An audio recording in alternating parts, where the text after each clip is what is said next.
Bonjour chevaux, mesdames et messieurs, bienvenue dans votre émission du J-Presse qui reçoit ce matin Magloire Paluku de Kivu Nemeta à partir de Goma au Nord Kivu. Doyen, bonjour. Jambo, Obed, Jambo Sana, Kwawot. Si Jambo également, nous sommes avec Magardi Diana, journaliste chez LFT. Mike, bonjour. Bonjour Obed, bonjour aux téléspectateurs et aux co-débatteurs.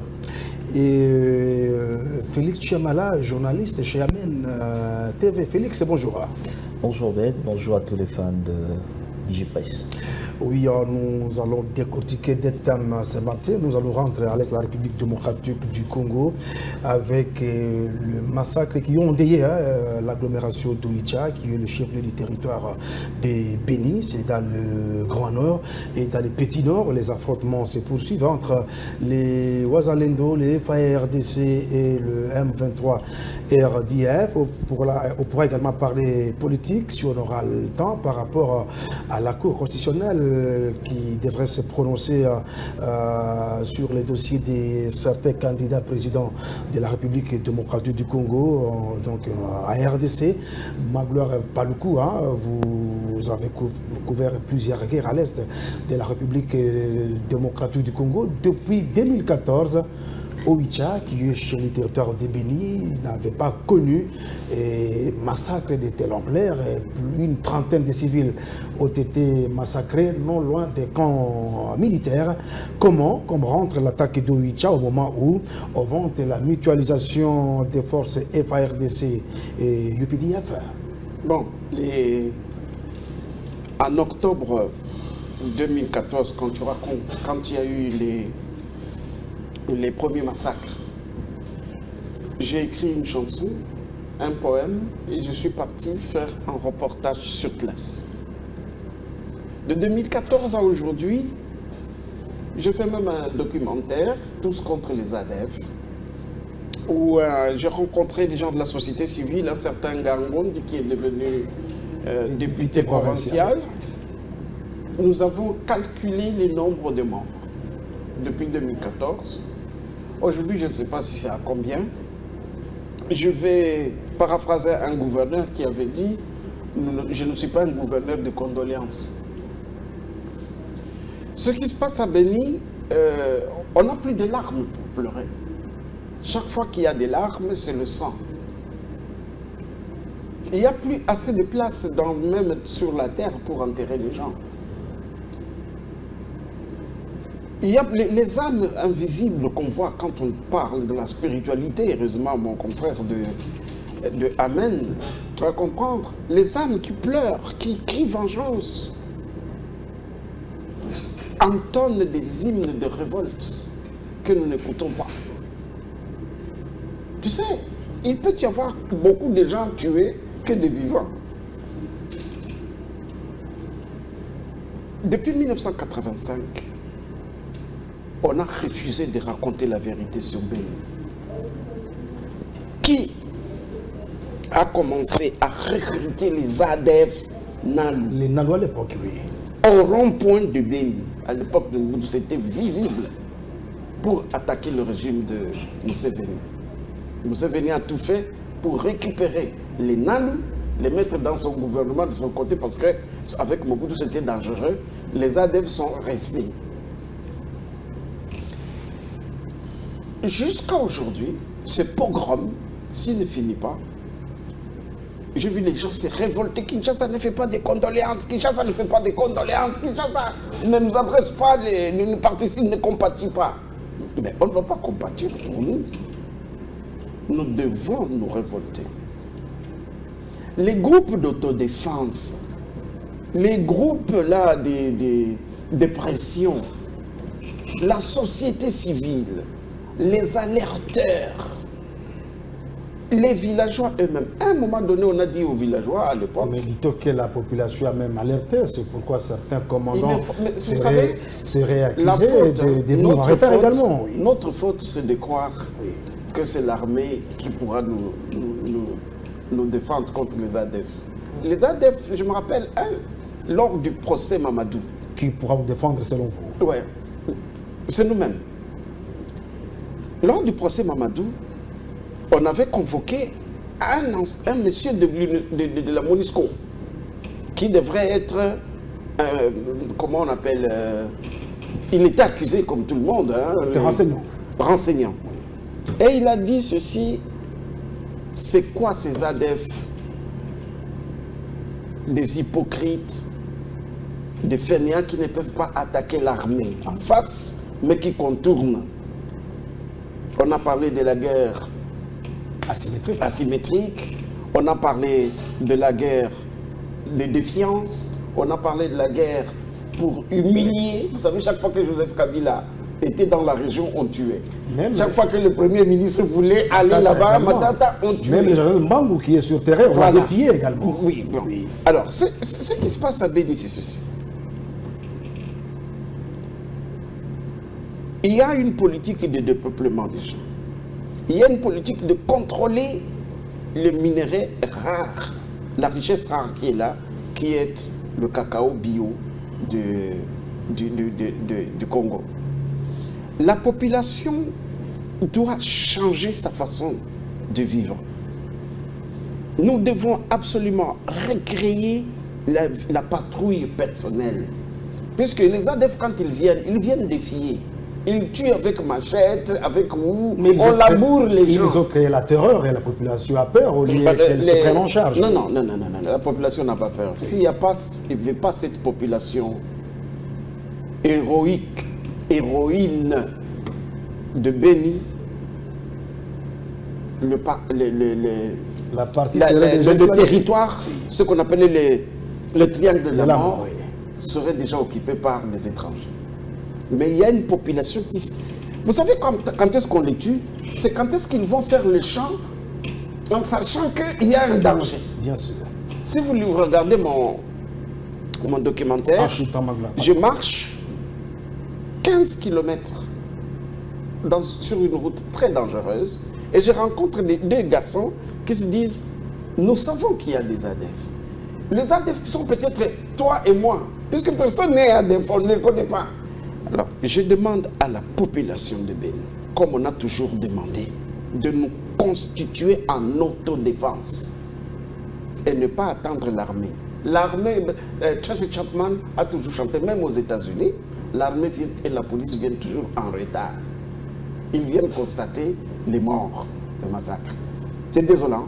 Nous ne sommes pas des analystes et journalistes de condoléances, mais nous avertissons que c'est le moment de nous constituer en force de défense. Merci Marguerite Palkou. Dans 30 secondes, dans cette émission, on avait alerté les services de sécurité après la destruction des landes de grappation des ADF, Moualika qui est le grenier agricole des ADF, qu'ils devraient opérer des actes de représailles et l'armée devrait rester donc à mobilisation tous azimuts quand ils viennent attaquer parce qu'ils attaquent où, quand ils veulent. Non, ça c'est une analyse. Ils choisissent leur cible. Ça c'est une analyse de salon. Oui. Ça c'est une analyse intellectuelle sur la guerre des ADF. Oui. Les ADF tuent partout au même moment quand ils veulent, de la manière dont ils veulent. Oui. Imaginez-vous, les ADF avaient attaqué même la force de la MONUSCO. Il a fallu des jours pour qu'ils viennent faire l'intervention. Aujourd'hui, c'est des gens qui croient. Vous savez qu'ils ont des prières pour aller tuer.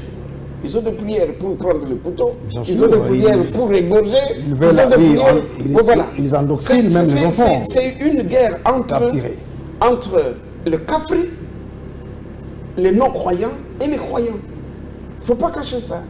Ce n'est pas une guerre normale. Alors nous devons nous constituer, nous aussi, en autodéfense pour les attaquer. Merci. Malheureusement, il y a des groupes qui sont partis à chercher les ADF qui ont disparu dans la brute sans les avoir, juste pour l'amusement ou la publicité. Il y a certains leaders de Béni et du Nord qu'il faut arrêter, absolument. Qui ont poussé les gens à la mort. Merci.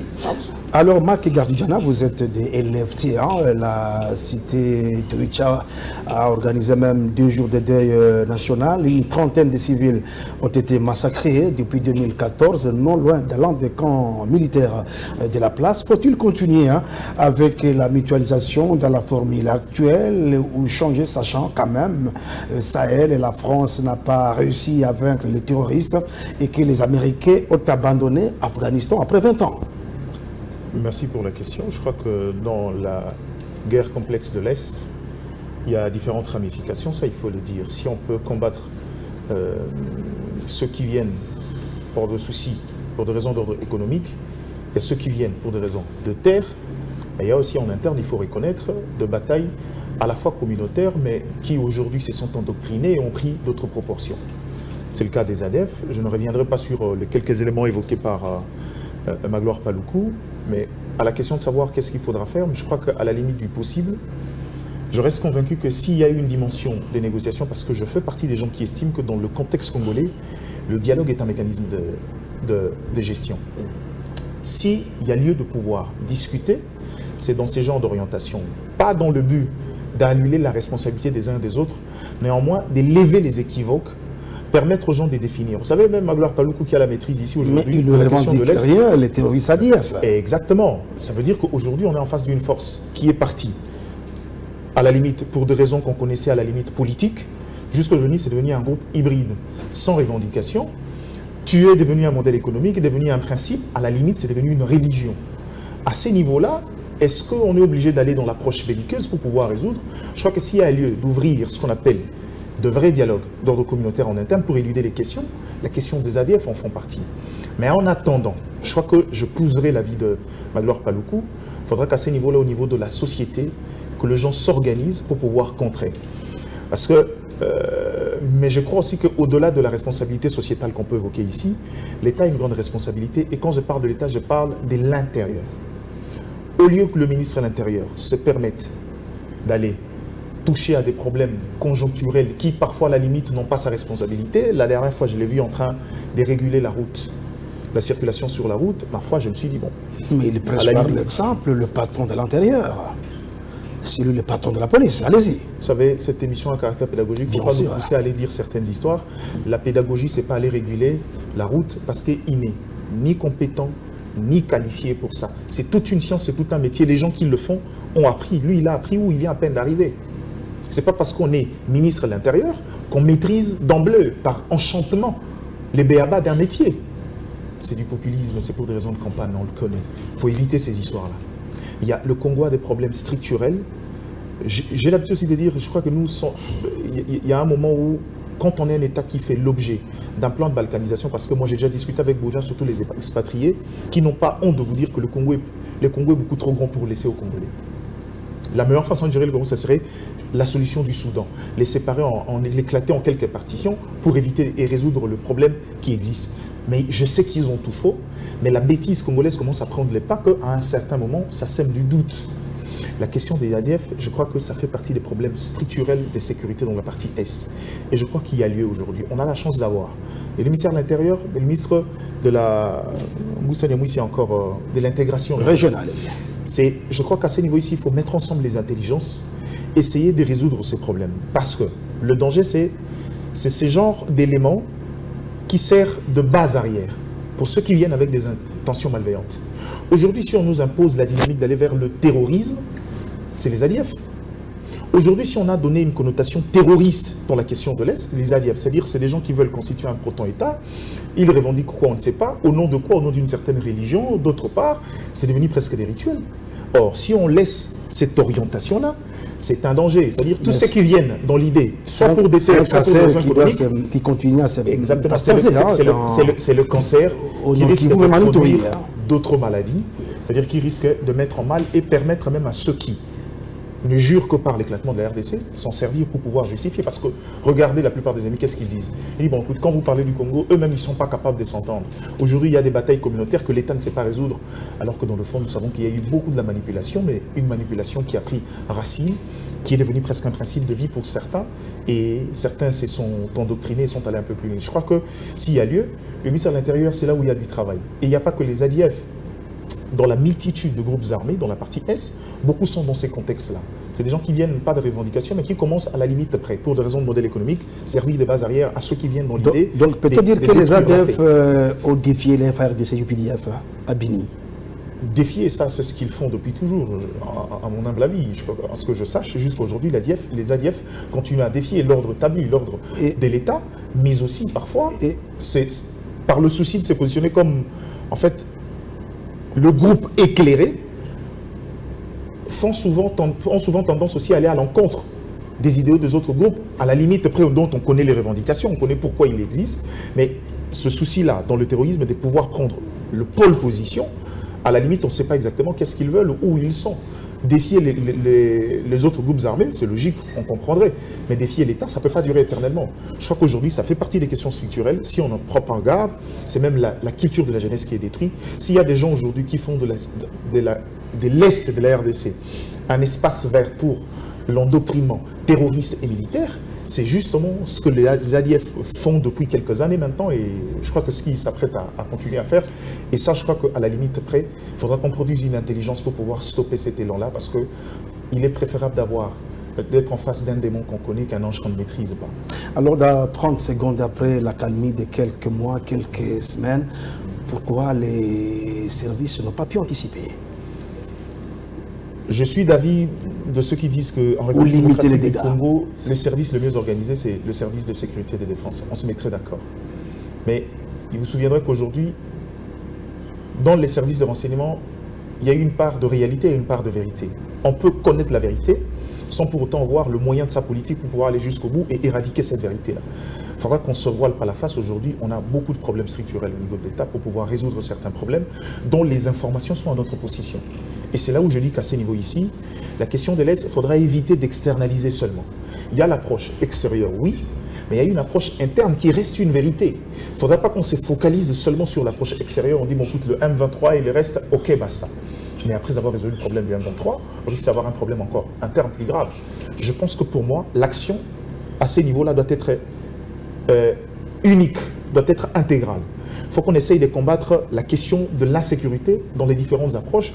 Et pour moi, il faudra le faire concomitamment parce que privilégier une piste et en laisser un autre, l'autre servira de base pour la résurgence de l'autre approche. Quand on est un État qui est victime constamment des ennemis, à chaque fois on veut tenter de résoudre le conflit externalisé, cela reviendra cette fois-là, par les biais des compatriotes, se servir de la dynamique interne pour pouvoir trouver encore des ramifications et empêcher que la paix demeure dans cette partie. Merci. Alors Félix Chamala, vous êtes d'Amen TV. Comment éviter de telles situations à quelques semaines de la tenue des élections en République démocratique du Congo? Je pense que nous devons travailler à l'interne parce que c'est comme s'il y a une négligence au niveau de l'interne qu'on est en train de constater ces derniers temps, à ce qui concerne la question de l'Est de la République démocratique du Congo. Magloire Paluku l'a évoqué justement que cette population de l'Est devrait d'abord se prendre en charge, c'est ce qui est aujourd'hui une réalité, on voit de partout. Peut-être le manque de leaders aussi pour cette population, qu'elle se prenne en charge à chaque moment, ainsi de suite. Mais il ne faut pas aussi oublier l'aspect où il y a certaines de la population qui collaborent avec ces rebelles qui nous font mal. Mais c'est à l'État de les dénicher, c'est l'État qui a le monopole. Vous savez que vous savez très bien vous savez que dans la partie Est, il est tellement très difficile aujourd'hui de lever la voix à chaque moment. Vous savez, quand à chaque fois vous soulevez pour contester, pour dire non à certaines des choses qui se passent là-bas. On connaît les sorts de beaucoup qui ont fait, se terminent par la mort, et ainsi de suite. C'est ce qui est devenu aujourd'hui très difficile, même dans le sens d'écoute de la population, pour commencer à dévoiler au moins certains secrets. Ils ont peur peut-être X ou bien Y ira peut-être dire que c'est de telle part que l'information est parvenue à apparaître sur la place publique.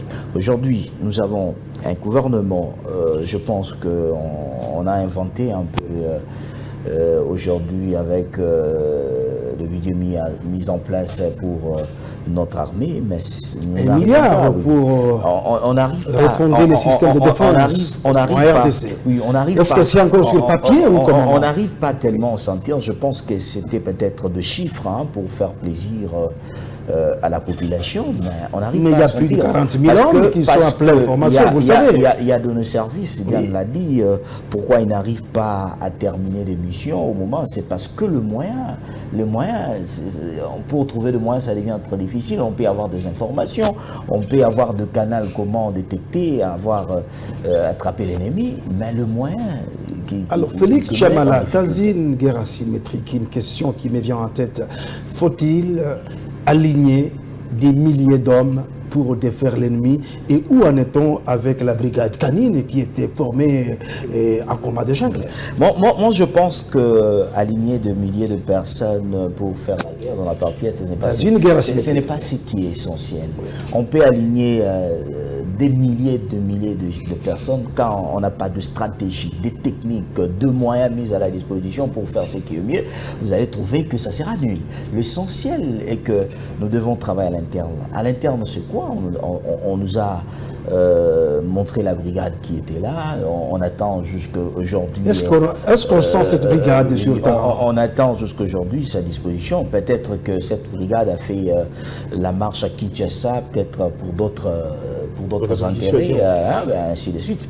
Mais et l'UPDF n'est pas déployé à Oicha. La population demande quelques élus. C'est ce que nous voulons. L'UPDF aussi soit déployé là-bas. Vous savez qu'aujourd'hui, ça fait mal à chaque instant qu'on a de pleurs, de morts et de gens qui sont en train de disparaître à chaque fois dans la partie est de la République démocratique du Congo.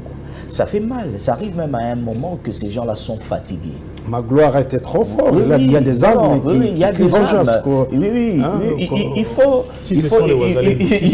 Il faut aller. Peut-être aujourd'hui, ça pourrait être les Ouazalines que nous voyons aujourd'hui. C'est peut-être des morts. On va parler qui sont en train aujourd'hui de faire mal. C'est ce que nous sommes en train de dire. Je vous avais dit un autre dans nos émissions passées que peut-être aujourd'hui on n'arrive pas à sentir aussi le ministre de la Défense. Jean-Pierre Bemba. Mais c'est l'homme qui maîtrise la guerre. Je vous ai toujours dit, maîtriser la guerre ou bien faire la guerre, cela ne signifie pas que vous êtes capable de terminer la guerre. Et ce sont des genres de choses, des fois je me demande, il y a nos autorités qui ne maîtrisent pas la situation, qui ne maîtrise pas ce qui se passe dans l'Est de la République démocratique du Congo. Mais l'émission a alerté. Je prends même le cas. Que les services dernièrement, on a vu le ministre de l'Intérieur effectuer un voyage avec Jean-Pierre Bemba. Il était tellement dans cette difficulté de maîtriser je ne pense pas la faute aussi. Non, c'est déjà passé. Ça n'a rien à voir avec le résultat sur le terrain. Ça montre aussi la négligence. Oui, la fermeté aussi. Oui, la négligence qu'on a sur la question sécuritaire de Mais pourquoi le patron de la défense, dans 30 secondes, je dois le dire avec vous, communique-moi?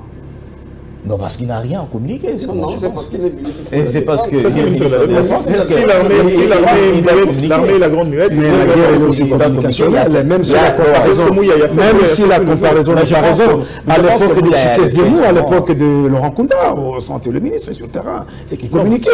Et il communiquait sur le terrain. Et communiquer, c'est deux choses différentes. Non, il communiquait sur le terrain. Mouyaya le fait déjà avec le porte-parole. Non, Lambert Mende le faisait aussi, mais non, ça c'est un peu aller au-delà de la communication. Alors, Magloire, par le coup, oui, on doit parler de Ouazalendo, ok? Non, avant de parler de Ouazalendo. Vous savez, les Béni, la population de Béni, les leaders de Béni, du territoire de Béni, même de l'Odéon, sont des champions de colloques et de rencontres. Il y a beaucoup de colloques et de rencontres sur Béni. Il y a eu des colloques même à Oicha, en pleine guerre. Les gouverneurs, les vice-gouverneurs, les députés nationaux réunis par même des chefs coutumiers. Les chefs coutumiers, tous étaient venus. Malheureusement, on politisait toutes ces rencontres. Aujourd'hui encore, on politise même la résistance contre les ADF. Non, il faut mettre la culture à la première place. Béni, c'est l'immensité même de la culture. Au niveau de la mythologie même. Avec le dieu Mbene, qui vient de Béni vient de Mbene. ce monstre-là. Béni, depuis le 17e, 18e siècle, a connu les hommes léopards, les bioko-oko. Hein? On doit réunir tout ce monde-là. Béni, c'est une entité culturelle qui va au-delà de la politisation. Il y a un très beau livre sur les ADF avec le professeur Jarry Boumoulou Abiol, l'honorable de l'ancien député. Moi, je prends tout ceci. Si on ne culturalise pas la résistance à Béni et au Nord Kivu, et en Ituri également, parce qu'en Ituri on doit revenir, on parle de moins en moins Ituri, revenir sur les fondamentaux. On doit revenir sur la mythologie de Béni. On doit revenir sur la culture de Béni. On doit revenir sur l'identité et que font les vrais chefs coutumiers. Vous aviez parlé de la immatériel de pourquoi ne pas africaniser cette guerre de Béni aussi? Beaucoup de chefs coutumiers ces derniers temps sont nommés par les ministres. Ils ne descendent pas de la lignée royale. Donc ils n'ont plus la force d'invoquer les ancêtres. Ils n'ont plus la force d'en rentrer dans le microcosme, dans l'au-delà, dans la réalité et d'aller au lieu saint de nos ancêtres. Bon, il faut que maintenant toute la population laisse les partis politiques, laisse les aspirations géopolitiques et qu'on voit d'abord la culture. Et ça, on aura une solution. Merci alors Magloire Paluku. Rendons-nous dans les petits nord, Goma, Rutshuru, Masisi, Walikale, les Wazalendo. Quelles sont les limites de leur force? Bon, à un moment donné, je croyais aux Wazalendo. Certaines agglomérations qui étaient prises au récupérées par les Rwandais et le 23. Je crois que les Wazalendo qu'on commence à appeler amicalement les Wazachou, ça veut dire on les aime beaucoup, c'est des chouchous. Et les Wazalendou qui commencent à se transformer à Kinshasa. Mais rien que la prononciation nous prouve, je suis un peu dans la légèreté, nous prouve que les Wazalendo ont des limites. On a fabriqué le Rwanda et les services de la congoscopie a fabriqué aussi les faux Wazalendo. Vous l'avez alerté dès le premier mois. Les Wazalendo doivent se définir. Puisque avant les Wazalendo, il y a les Mai Mai. Et aucun Wazalendo ne peut défendre un territoire qui n'est pas le sien. Donc, pourquoi les Mai Mai survivent?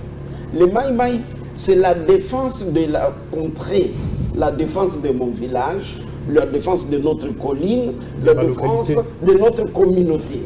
Un Mai Mai ne peut pas traverser la rivière pour aller défendre une autre communauté. Il rentre dans une rébellion rituelle.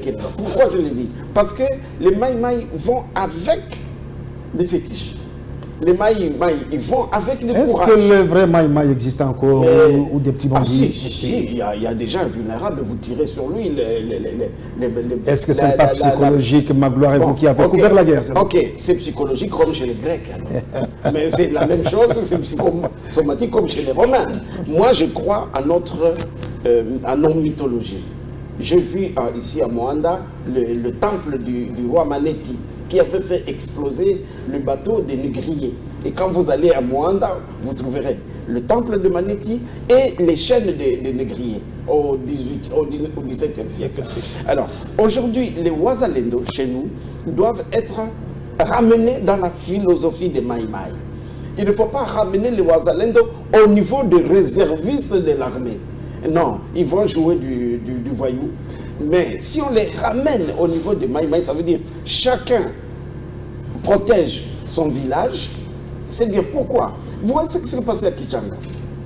On perd les collines de Kichanga parce que c'est lui qui dirige Kichanga, ne connaît pas les sorties, les chemins de traverse, les collines et les vallées de Kichanga.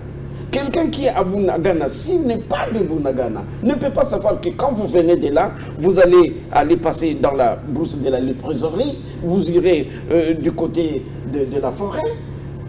Les Wazalendo doivent, enfin, c'est le mot, je pense que c'est le mot un peu plus sobre de Maï Maï, quoi. Si vous voulez.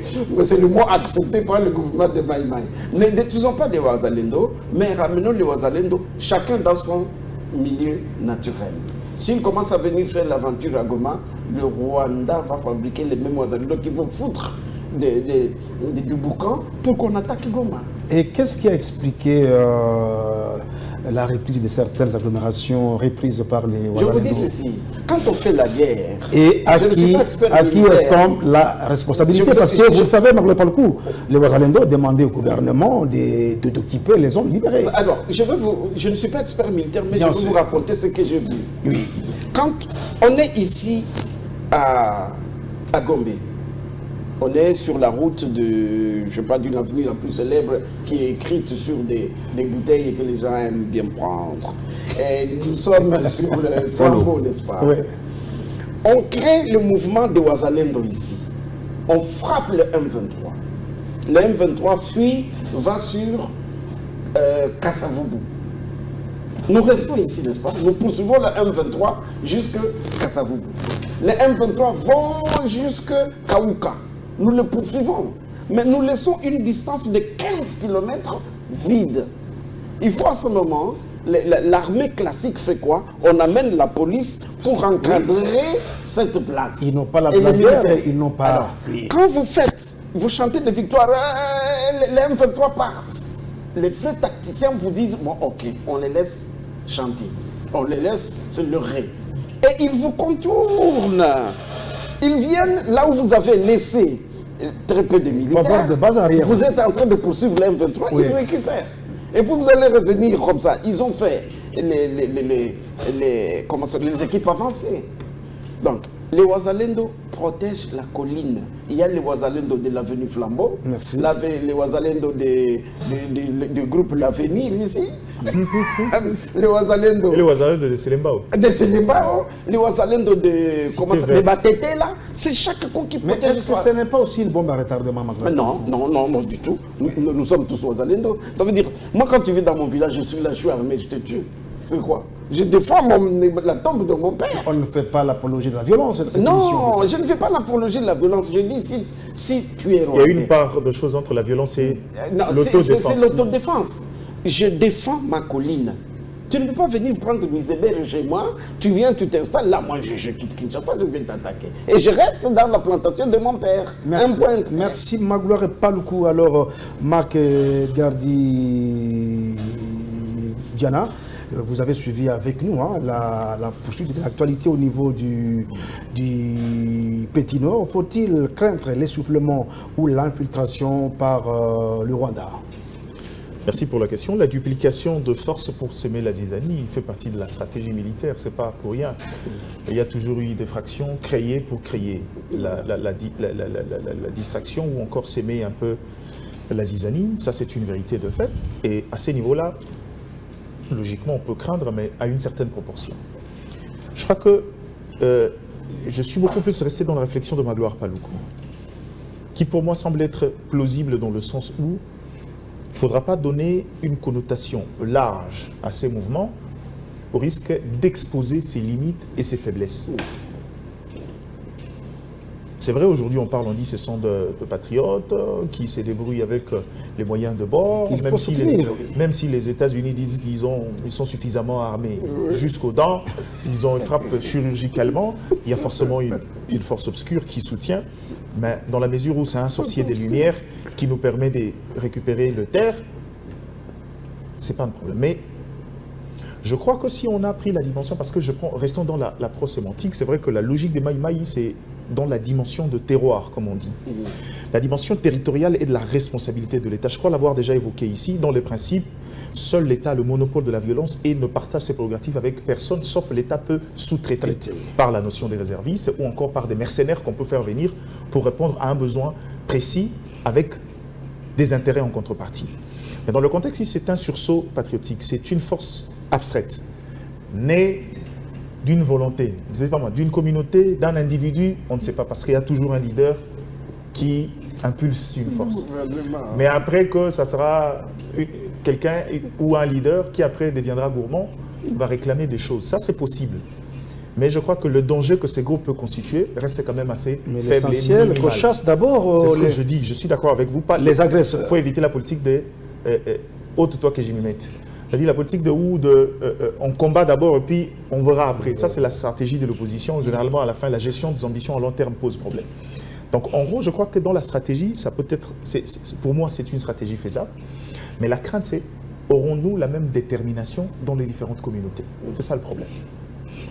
Il est peut-être possible que, je prends l'exemple comme il a dit, à Kaouka, les gens étaient suffisamment déterminés, avec un groupe homogène, des gens qui partagent beaucoup de choses en commun, et avec un peu d'expérience qu'il y a autour, ils décident de combattre l'M23 jusqu'à impressionner les Nations Unies. Mais est-ce que si on arrive à Selemba où on aura le même type de groupe? Mais pourquoi le gouvernement tarde d'occuper les agglomérations conquises par le Ouazalendo? Le Ouazalendo. Et le Ouazalendo même demandé officiellement. Le Ouazalendo eux-mêmes ont déclaré, ont lancé l'appel au gouvernement pour pouvoir sécuriser les zones récupérées. Oui. La question jusqu'à aujourd'hui, s'il faut le faire, interrogeons les effectifs. Voilà. Est-ce que dans la région, y avait-il des agents, la police et de l'armée, oui ou non? Quel est l'effectif? Sont-ils en mesure de pouvoir? Mais c'est une province sous l'état de siège. C'est parmi les provinces les plus militarisées. Comment ils vont se mouvoir? Le mouvement de militaires. Voilà. C'est pas ça dire qu'ils vont pas. On n'a pas encore atteint la dimension de la technologie de la comment on appelle ça? Dragon Ball Z. De transmutation. C'est-à-dire que je viens ici pas, j'ai réapparu. Le Matrix. Voilà. Ça veut dire que ça nécessite logistique. Il faut déplacer un contingent, il faut arriver là sur place, il faut mettre en place une stratégie de protection de civils, mais surtout un plan de contingence en cas de résurgence. C'est-à-dire que tout ça, il faudra que l'armée suive. Mais est-ce que c'était dans le plan de l'armée? Est-ce que cette armée est aujourd'hui prête à faire des concessions? Ça veut dire qu'on avait un plan opérationnel, mais que puisque la donne a changé, sommes-nous prêts à sacrifier un pan de notre stratégie ou de notre orientation pour répondre d'abord à cette exigence-là? On a tous lancé l'appel ici. Est-ce que l'armée l'a fait ou pas? Avec précision, personne ne sait répondre maintenant. Mais tout ce qu'on va dire à l'armée, c'est qu'attendez-vous? Mais je sais aussi que quand on parle de l'armée, il y a une part de choses. Il y a l'armée, il y a l'État. L'armée n'est qu'une branche de l'État. Je crois qu'il faut parler à l'État congolais. Mais quand beaucoup de Congolais disent au gouvernement des AP également le procédé de Nairobi, même de Luanda, parce que sur le terrain, le M23 et le Rwanda ne respectent rien, comment on doit continuer à se réfugier derrière les accords? Se réfugier derrière les accords, je crois qu'on dit souvent dans la vie à malin, malin ennemi. Oui. Je crois que quand on est un État comme la République démocratique du Congo, souvent regarder des travers par non seulement ses voisins, mais même cette communauté internationale pour des intérêts divers qu'on connaît, il faut éviter de tomber dans des fautes qui risquent de vous coûter lourd. Je crois qu'aujourd'hui, le monde n'attend qu'une faute de la part de la RDC, n'attend que, comment je peux dire, que la RDC se comporte en État voyou pour justifier une forme de violence. Mais il y a une psychose à Goma parce que la guerre, c'est dans les territoires de Nyiragongo. Regarde. Il y a une psychose, c'est vrai. C'est pourquoi tu verras que cet État-là reste dans l'establishment. Cet État respectable et qui respecte les accords, mais dans le fond, on ne va pas se voiler la face. Oui, mais les accords violés au jour le jour. Non, mais s'il vous plaît, c'est ce que je vous dis. Oui. Ceux qui violent les accords ont ce qu'on peut appeler la bénédiction des parrains. On dit, vous pouvez violer, mais lui, non.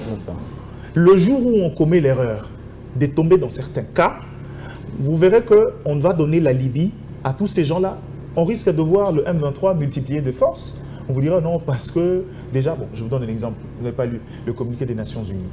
On parle de maintenir les sanctions, on parle de l'état d'urgence. L'état d'urgence décrété au niveau des États-Unis. Parce que, justement, je vous dis, les États-Unis décrètent un état d'urgence sur la situation de la RDC. Continuer parce que cette situation en bourrique chaque jour. Non, c'est ce que je dis. Laisse-moi aller jusqu'au bout de ma vie. Rapidement, Chitan. Je dis que on décrète un état d'urgence sur la situation de la RDC à distance parce que cette situation inhabituelle met en mal la politique étrangère, extérieure des États-Unis et ses intérêts économiques. En d'autres termes, on nous parle simplement. On dit dans le contexte ici, les États-Unis ne se retrouvent plus dans ses intérêts. Donc, et vous pensez que les États-Unis dans ses intérêts. Si aujourd'hui la RDC se permet de commettre l'erreur, on donnera l'occasion à ces gens-là de justifier la présence de groupes, de différents groupes ou des militaires. Les mercenaires, ils en ont combien? Combien d'agences? Ils peuvent justifier cela. C'est pourquoi l'État congolais, à la limite près, il faut être sage. Quand on est les mal-aimés, on n'agit pas comme l'enfant aimé de la famille. Ça, il faut être très prudent. Et c'est pourquoi je te dis qu'on ne va pas se voiler la face. L'État congolais n'est peut-être pas le financier. L'État congolais n'y soutient peut-être pas logistiquement le Ouazalendo, mais on trouvait dans le Ouazalendo un bouffée d'oxygène. C'est-à-dire que nous, on continue à respecter les accords, mais il y a un accord implicite. On dit mot. On n'interdit pas, on ne soutient pas, mais on dit allez-y, frappez. Parce qu'à ce niveau-là, juridiquement, un État sérieux ou une organisation ne sait pas trouver des prétextes pour venir indexer la RDC.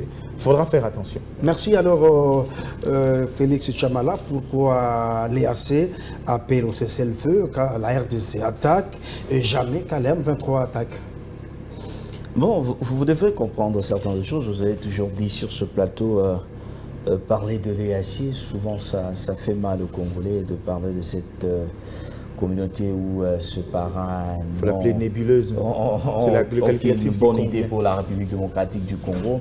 Vous le savez, c'était une erreur que nous avons eu à faire quand nous sommes allés se lancer sur le plan sécuritaire avec cette communauté de l'EAC. Mais il y avait beaucoup d'intérêts économiques, le président l'a répété plusieurs fois. Bon, je ne pense pas. Souvent, on se cache derrière les intérêts économiques pour faire voir, non, ce n'est pas seulement sur le plan sécuritaire, il y a aussi l'aspect économique. C'était une erreur, c'est vous adhérez moi, je pense que c'était une erreur. Même le chef de l'État a reconnu que tout ce qu'on s'attendait avec cette communauté de l'EAC sur cette question de la guerre dans la partie est du pays, ça a été négatif. Même aujourd'hui, on réclamerait que cette communauté de l'EAC puisse quitter la République démocratique du Congo. C'est en décembre, en principe. C'est ce qui est devenu aujourd'hui très difficile avec cette communauté. Des fois, ils commencent à faire de gros dos pour ne plus quitter encore la partie est de la République démocratique du Congo.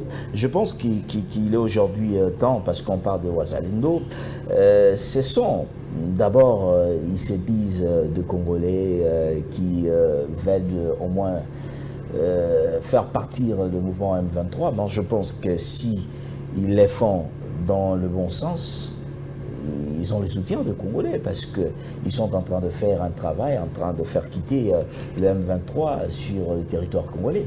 Mais le problème... Mais on ne sait pas l'engouement au niveau des...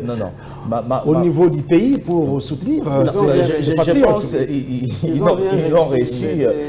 Ils n'ont rien reçu. Mais je pense que Magloire Paluku a parlé. Aujourd'hui, le Ouazalendo font quitter le M23 sur le territoire congolais. Qu'est-ce qui est préparé par... Est-ce que le territoire reste vide? Est-ce qu'on déploie nos militaires? On déploie... C'est une question qui est tellement très difficile aujourd'hui à répondre. Parce que on risque demain ou le lendemain, on s'élève que le M23 a récupéré le territoire ou bien sur la barbe de l'EAC. Sur la barbe de l'EAC. Parce que moi, je suis en train d'analyser que même ce que les Ouazalendo sont en train de faire, l'EAC n'aiment pas ça. C'est-à-dire ce qui est en train de se passer pour eux, ils veulent que non, ils veulent au moins aller contraire à notre mission. Et c'est ce que nous devons aujourd'hui interpeller notre gouvernement et que nous devons faire ce qui est essentiel. L'essentiel, l'organisation interne, c'est tellement très utile parce qu'aujourd'hui, on arrive à préparer la préparation. Il faut avoir une armée très forte. Oui, je dis une armée très forte, mais aussi ça pose un problème de moyens. On peut nous chiffrer. Nous avons les milliards déjà. De chiffres, non. Oui. On peut nous chiffrer des chiffres dans nos têtes pour faire mieux, pour faire plaire aux Congolais, mais ce qui ne se réalise pas. Merci. Aujourd'hui, je pense que le président de la République devrait revenir sur une décision tellement courageuse de faire partir cette communauté de l'EAC. Le parrain, ces gens-là qui sont en train de parrainer l'EAC, nous les connaissons très bien, ils n'ont jamais aimé la République démocratique du Congo depuis les temps passés. Est-ce que c'est aujourd'hui qu'ils vont, quand vous allez voir un Tanzanien... Pourquoi ils ne combattent pas Non, c'est ce que je dis, un Tanzanien faire la guerre à un Rwandais, c'est ce que moi je crois un peu impossible. Ce sont des intérêts qui comptent. On est à la fin de l'émission, dans 30 minutes, dans 30 secondes, je veux dire, un soldat kenyan a été tué, donc victime des tirs du M23. Faudra-t-il combien pour que l'EAC puisse entrer en action? Je ne sais pas s'il y a un soldat kenyan tué, parce que je n'ai pas suivi l'EAC faire un communiqué. C'est plutôt le Congo qui a fait un communiqué, mais je ne sais pas s'il est kenyan ou quoi. Mais moi je dis que Quelle solution pour imposer la petite phrase. Vous savez, en 2012-2013, j'étais à Kampala dans les négociations avec le M23.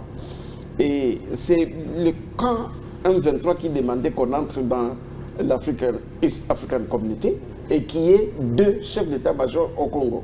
Que Makenga soit nommé chef d'état-major pour l'Est et qui est un chef d'état-major qui était Didier Itumba, le général Didier Itumba pour l'Ouest.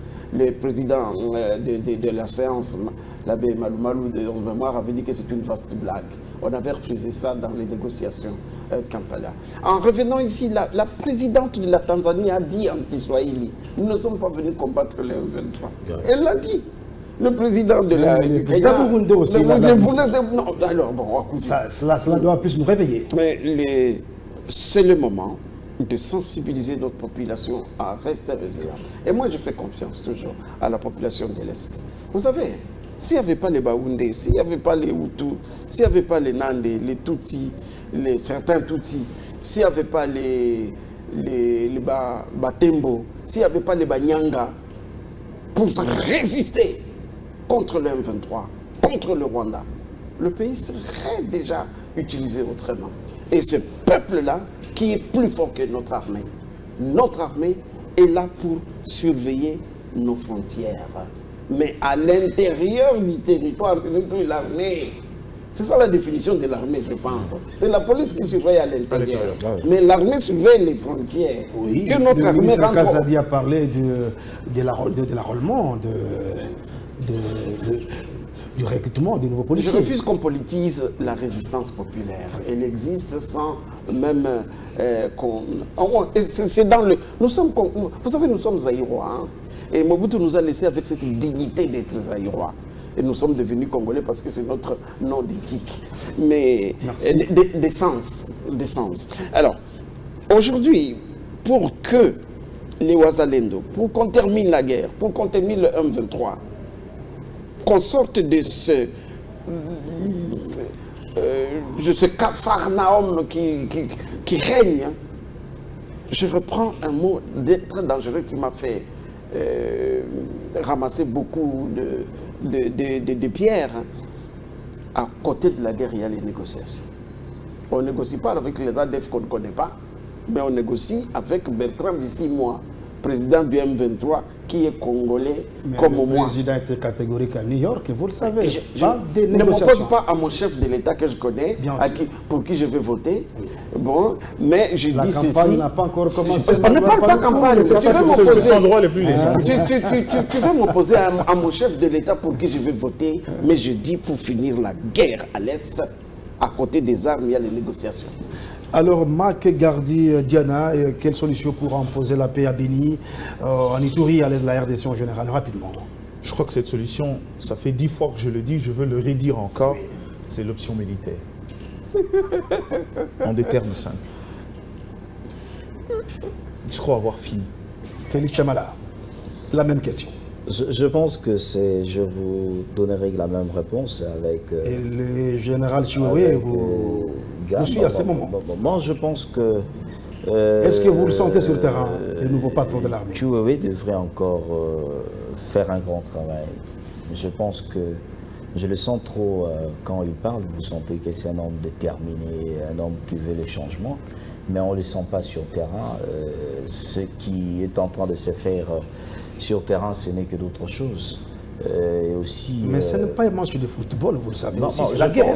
Je pense qu'aujourd'hui, Chioué, quand il est venu, il était placé à la tête de l'armée. Moi, je penserais qu'on pourrait avoir deux changements. C'est comme quand je dirais, c'est comme quand je dirais aux autres, il ne faut pas lier Mbemba, rebelle, parce qu'il a fait la guerre, au ministre de la Défense. C'est des choses différentes. C'est-à-dire qu'il ne faut pas penser parce qu'il a fait l'armée, parce qu'il a fait, il était dans la partie Est de la République, aujourd'hui qu'il est nommé ministre de la Défense. C'est-à-dire on aura la paix. C'est pour cela que vous avez vu même le jour du dépôt de la candidature du chef de l'État. Mais il devait remonter le moral de tout. Beaucoup de personnes ont eu un peu à l'interpréter. Nous voulons la paix dans la République démocratique du Congo. Pourquoi? Parce que ces gens-là pensaient que Jean-Pierre Mbemba viendra, le nom de Mbemba viendra mettre fin à cette mauvaise pratique. On est à la fin de l'émission. Dans une phrase, oui, on est à la fin de l'émission. Les gens doivent savoir une chose. Oui, l'EAC n'est pas venu de la volonté de la RDC. L'EAC s'est imposé à nous.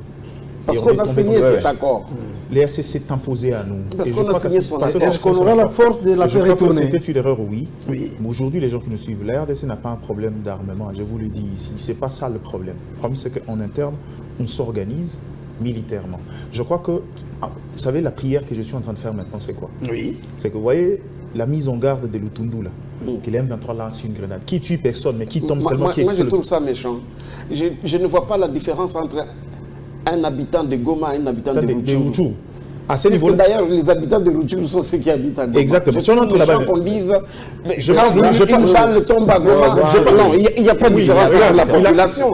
Je crois que et la population qui est à Goma. Sémantiquement, il a commis une erreur. Mais vous savez, moi, mais c'est le fond qui compte. Ma grande prière, c'est que le M23 largue une bombe, qui ne tue personne, juste à la forêt que ça explose. Et puis on va partir. Comme ça, c'est sa réaction que moi j'attends. Merci. Je suis en train d'intercéder.